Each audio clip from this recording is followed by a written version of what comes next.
우리 원로 목사님은 사람을 참 힘들게 하는 분이셨습니다. 불 꺼라, 음식 남기지 마라, 뭔가 이게 낭비할 만한 것에 대해서 굉장히 엄하셨습니다. 하도 강조하다 보니까 어떤 분들은 좀 그게 힘드셨던 분도 계셨던 것 같습니다. 하지만 그렇게 본인 스스로가 워낙 검소하셨기 때문에 자신의 삶을 그대로 가르치셨던 겁니다. 그런 분을 제가 늦게 만난 게 얼마나 다행인지 모릅니다. 저를 만나실 때는 항상 너그럽고 아주 인자하신 분이십니다. 그래도 그분의 흔적이 저에게까지도 남아 있습니다. 제가 일하는 목양실에는 항상 불을 반만 켜고 있습니다. 전등을 반만 켜셨다던 우리 원로 목사님을 제가 종종 생각하게 됩니다. 성도님들 중에는 이렇게 말씀하시는 분들이 있습니다. 원로 목사님이 하도 강조하시다 보니까 지금도 쓸데없는 불을 자연스럽게 끄게 된다. 아마도 원로 목사님을 추억하시는 분들 중에는 그런 식의 이야기를 떠올리시곤 할 겁니다. 깐깐하다, 엄하셨다 등등. 하지만 그런 이야기들의 결론을 들어보면 비슷합니다. 그래도 원로 목사님 덕분에 훈련 많이 받았다. 그래서 원로 목사님을 존경한다. 훈련이라는 것이 그렇습니다. 힘들지 않은 훈련은 거의 없습니다. 이 생활 습관의 훈련이건 아니면 특별한 기술이나 지식에 대한 훈련이건 훈련이 힘들기는 마찬가지입니다. 왜냐하면 그대로 가만히 있으면 이루어지지 않을 일들이기 때문에 그렇습니다. 예를 들면 우리 교회에서는 전체적으로 실시하는 훈련들이 있습니다. 우리 교회에서 1년에 3번 특별 새벽 기도회 주간을 갖습니다. 새해가 시작될 때 한 해를 하나님 앞에 맡기며 결단하는 마음으로 특별 새벽 기도회 기간을 갖습니다. 고난주간에는 고난주간 특별 새벽 기도회를 갖습니다. 나의 죄를 위해 십자가 지신 예수님을 기억하며 또 결단하는 기도회 주간입니다. 또 창립 기념주일을 앞두고 일주일 동안 특별 새벽 기도회를 실시합니다. 우리 교회를 향하신 하나님의 뜻을 기억하며 또 결단하는 기도회 시간이죠.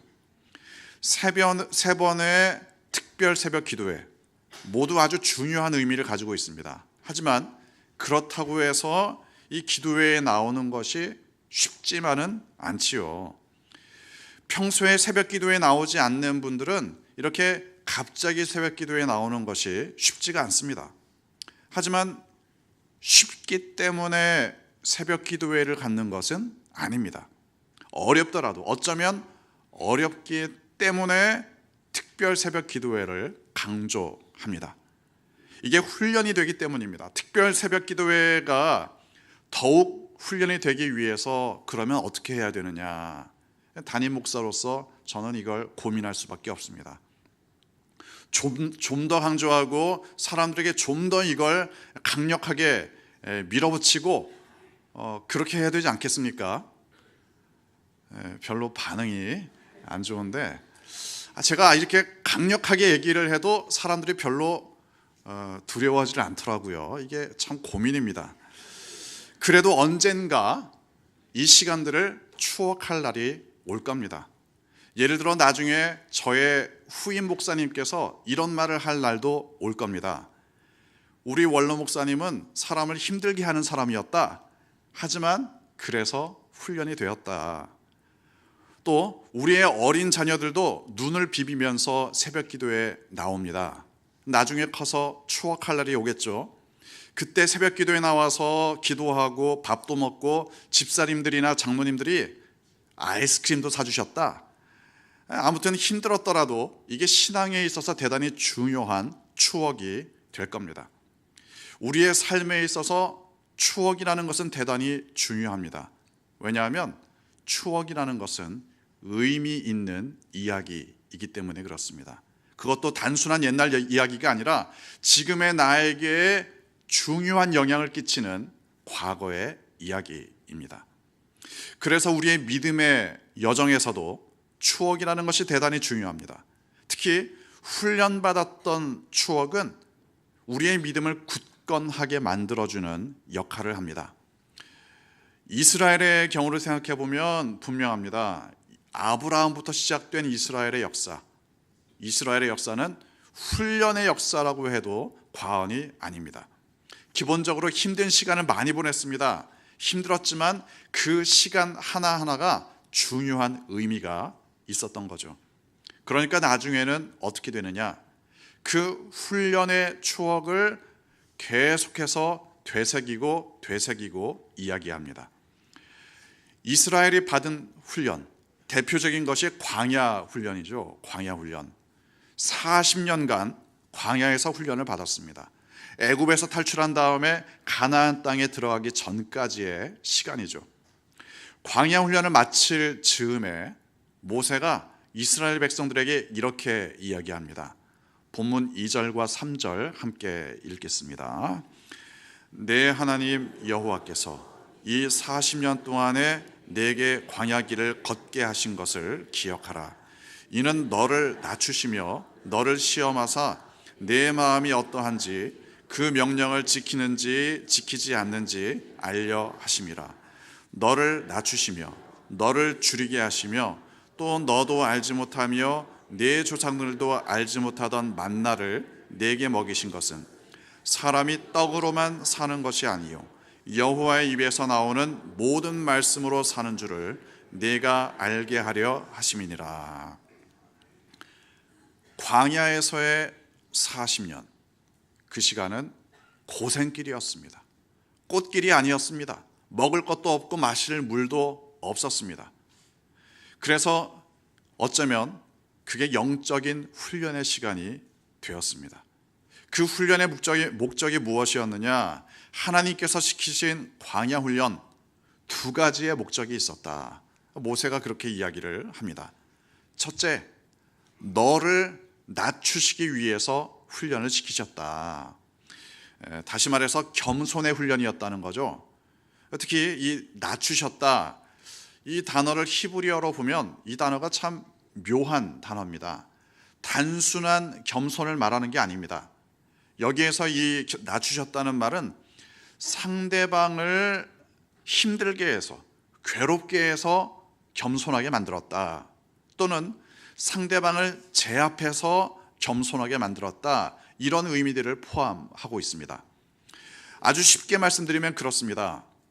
이스라엘 민족이 좀 겸손해라 이러면 순순히 겸손해지는 민족이 아니었습니다. 이스라엘 민족은 좋은 말로 할 때 겸손해질 민족이 아니었다는 거죠. 아주 힘들게 해서 억지로 몸을 낮추게 해야 간신히 겸손해지는 사람들이었습니다. 순순히 겸손해질 민족이 아니었기 때문에 광야 훈련에는 겸손이라는 과목을 필수 과목으로 선택하고 있습니다. 이건 오늘을 살아가는 우리를 봐도 쉽게 이해가 됩니다.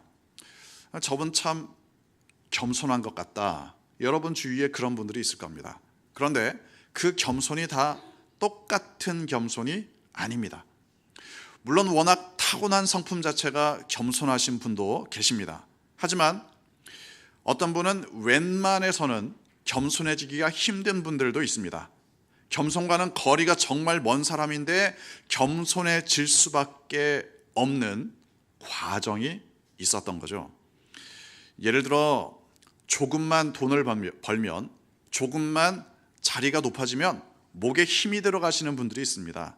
쉽게 교만해지는 분들이죠. 뿐만 아니라 그걸 사람들에게 또 잘 드러내시는 분들이 계십니다. 그런데 그분들의 교만이 꺾일 만큼 고통을 겪는 경우들이 있습니다. 가정에 문제가 있건 아니면 그렇게 높은 자리에 올라가는 과정에서 겪은 실패 경험이건 그냥은 겸손해지기가 힘듭니다. 그런 어려운 일들을 겪으면서 강제로 겸손하게 되신 거죠. 물론 고난의 시간을 겪지만 여전히 겸손과는 거리가 먼 분들도 계십니다. 망할 대로 망하고 낮아질 대로 낮아졌지만 겸손이 무엇인지 잘 잘 이해하지 못하시는 분들도 여전히 계십니다. 그러니까 어떤 이유에서건 겸손하기 힘든 사람이 겸손해졌다. 그것 자체가 대단한 일이지요. 이스라엘은 항상 교만한 것도, 항상 겸손한 것도 아니었습니다. 다만 중요한 건 이스라엘을 겸손하게 만들기 위해서 하나님은 집중 겸손 훈련을 시키셨습니다. 그리고 광야 훈련의 두 번째 목적, 이겁니다. 하나님 말씀대로 살도록 하려고 기본적으로는 시험을 하셨습니다. 정말 하나님을 의지하는지, 정말 하나님 말씀을 따라가는지. 대표적인 예가 먹을 것과 마실 물의 경우지요. 이스라엘이 광야를 지나가면서 농사를 짓는 것도 아니고 수렵이나 채집을 할 수 있는 것도 아니었습니다. 정말 먹을 것이 없었습니다. 정말 마실 물도 없었습니다. 그렇게 절박한 상황에서도 하나님을 의지하느냐? 하나님은 그걸 보고 싶으셨다는 겁니다. 실제 상황은 그런데 어땠느냐? 이스라엘이 그렇게 신앙적이지는 않았습니다. 먹을 것이 없으면 바로 하나님을 원망했습니다. 마실 물이 없으면 모세의 멱살이라도 잡고 흔들 기세였습니다. 물론 먹을 것이 없고 마실 물이 없다면 사람이 힘들어지는 것은 당연합니다. 하지만 그 절박한 상황에서도 하나님을 원망하지 않고 하나님을 의지하는 것, 이게 이 훈련의 목적이었습니다. 우리가 하나님을 의지한다는 것은 형이상학적인 이야기가 아닙니다. 나의 현실에서, 나의 절박한 상황에서, 그 상황에서도 하나님을 의지하는가? 1차적인 본능의 문제부터 하나님을 의지할 수 있어야 합니다. 그러면 정말 먹을 것이 없을 때 어떻게 하는 것이 하나님을 의지하는 것인가? 현실적으로 물어볼 수 있죠. 그렇다면 하나님을 정말 의지하는 마음으로 입을 쫙 벌리고 하늘을 쳐다보면 그게 하나님을 의지하는 거냐? 좀 더 순수하신 분들은 그렇게 질문하실 수도 있을 겁니다. 이건 상식적으로 생각을 하시면 됩니다. 본질적으로 우리에게는 기본적인 자세의 문제가 있습니다. 먹을 것이 없더라도 하나님을 원망하지 않고 하나님의 인도하심을 인정하는 자세가 중요합니다. 실제로 먹을 것을 위해서는 사람마다 방법이 다를 수 있습니다.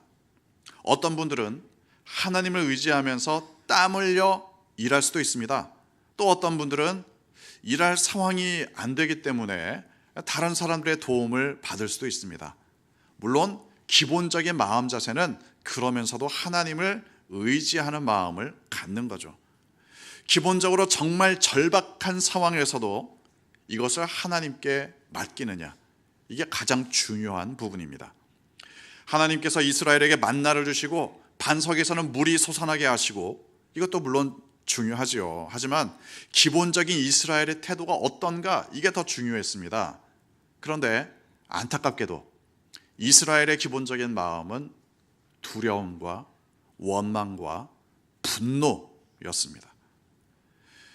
그 상황 가운데 하나님께서 훈련을 시키신 거죠. 잘 안 되니까 훈련을 시키셨습니다. 이스라엘이 하나님을 원망해 봤는데 이게 하나님께 대한 올바른 태도가 아닌 것 같다. 이걸 깨닫게 되는 겁니다.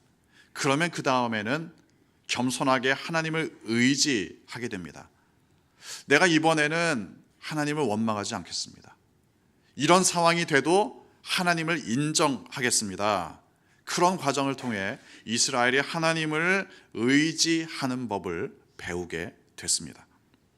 본문은 직설적으로 이렇게까지 말씀합니다. 사람이 떡으로만 살 것이 아니요 여호와의 입에서 나오는 모든 말씀으로 사는 줄을 너희로 알게 하려 하심이니라. 하나님의 말씀, 하나님의 약속, 그걸 의지해서 사는 것이 결코 쉽지만은 않은 경우들도 있습니다. 그런데 쉽지 않기 때문에 그게 훈련이 됩니다. 절박해서 원망할 만한 순간에, 절박해서 의심할 만한 그 순간에 그래도 다시 하나님 말씀을 붙잡는다. 그래서 그 고난의 시간이 드디어 유익한 훈련의 시간이 됩니다. 시편 119편 71절 말씀 함께 읽겠습니다. 고난당한 것이 내게 유익이라. 이로 말미암아 내가 주의 율례들을 배우게 되었나이다. 하나님의 말씀을 의지하는 사람은 고난 중에도 유익을 경험하게 됩니다. 고난조차 하나님 의지하는 훈련이 됩니다. 그래서 훗날 그 시간을 훈련의 추억으로 기억하게 됩니다. 시편 119편은 그저 놀고 먹던 사람이 심심풀이로 쓴 시가 아닙니다. 절박한 상황을 경험했고 고난의 상황을 경험했지만 그 중에서도 하나님 말씀을 붙잡았던 사람이 하는 고백입니다. 고난조차 훈련으로 추억할 수 있는 사람이 견고한 하나님의 사람이 됩니다.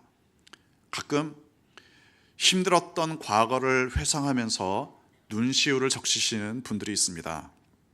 그때 정말 힘들었지. 그때는 정말 소망조차 없었다. 힘든 시간을 보낸다는 것은 참 가슴 아픈 일이지요. 되돌릴 수 없는 과거 때문에 안타까워하시는 분들도 분명히 있습니다. 하지만 더더욱 안타까운 일이 있습니다. 그 힘들었던 일을 그냥 힘들기만 하고 끝나시는 분들도 있습니다. 그게 더 안타깝습니다. 고난의 시간 겪으면서 비록 해결된 것은 없지만 하나님과 더욱 가까워졌다. 그래도 하나님 의지하는 마음이 더 강해졌다. 그렇다면 그 고난조차 훈련이 됩니다. 고난도 유익이 됩니다. 하지만 그냥 힘들기만 하고 끝났다. 이게 더더욱 안타까운 일입니다. 하나님과의 관계에는 아무런 변화가 없다. 이게 정말 안타까운 이야기입니다. 고난조차 유익했다. 하나님을 인정하기 때문에 그리스도인들이 그렇게 고백할 수 있습니다. 우리의 삶 가운데 그런 훈련이 있기 때문에 드디어 믿음이 성장할 수 있습니다. 하지만 훈련 받았다고 해도 한 번 훈련 받았다고 해서 그게 영원히 가는 것은 아니겠죠. 상식적인 이야기입니다. 본문 13절과 14절 상반절까지 함께 읽겠습니다. 또 내 소와 양이 번성하며 내 은금이 증식되며 내 소유가 다 풍부하게 될 때에 내 마음이 교만하여 내 하나님 여호와를 잊어버릴까 염려하노라. 광야를 지나면서 이스라엘이 훈련받은 것은 분명합니다. 그래서 겸손해지기도 하고 그래서 하나님의 말씀을 의지하게도 됐습니다. 하지만 문제가 있지요. 인간은 간사합니다. 모든 인간이 다 간사하다. 그렇게까지 말하는 것은 좀 지나칠지도 모르겠습니다. 하지만 간사한 사람이 너무나도 많다. 이건 분명합니다. 이스라엘이 겪은 일이 그렇습니다. 애굽에 있을 때 하나님께서 10가지 재앙을 내렸는데 상상할 수 없었던 일입니다. 애굽을 빠져나올 때 홍해를 건넙니다. 이건 두고두고 추억하는 사건이 됩니다. 광야에서 만나를 먹고 사막에서 물을 마시고 구름 기둥과 불 기둥으로 인도함을 받고 이런 훈련을 통해서 이스라엘은 겸손을 배우고 하나님 의지하는 법을 배웠습니다. 그런데 이건 절박했던 시절의 이야기입니다. 나중에 상황이 달라지면, 상황이 나아지면 딴소리 할 수 있다. 상황이 달라지고 하나님 의지하지 않아도 될 것 같으면 하나님 뒤통수 칠 수도 있다. 이걸 하나님께서 너무나도 잘 아셨습니다. 그래서 풍요한 시간이 와도 잊지 말아라. 별 문제 없는 때가 와도 그래도 더욱 하나님을 의지하라. 어려운 시간 지나고 한숨 돌리게 될 때 그래도 받았던 훈련들을 추억하라. 이게 하나님의 말씀입니다.